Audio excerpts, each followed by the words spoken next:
The best is yet to come. ده المثال بتاعي النهاردة والمصطلح اللي هناخده النهاردة. امتى؟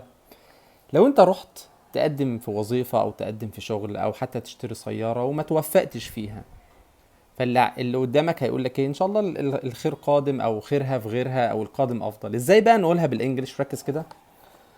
The best، قول معايا، is yet to come. The best is yet to come.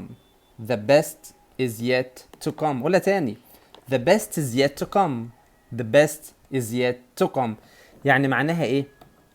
القادم افضل، اللي جاي احسن، خيرها في غيرها. يعني ما تزعلش بقى على حاجة، اللي جاي ان شاء الله ربنا يرزقك بالاحسن منها. The best is yet to come.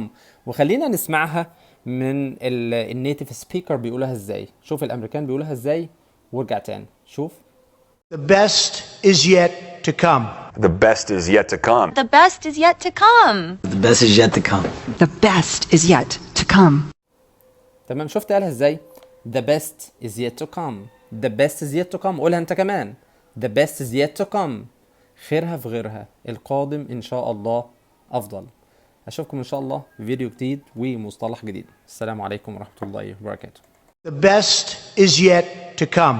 The best is yet to come. The best is yet to come. The best is yet to come.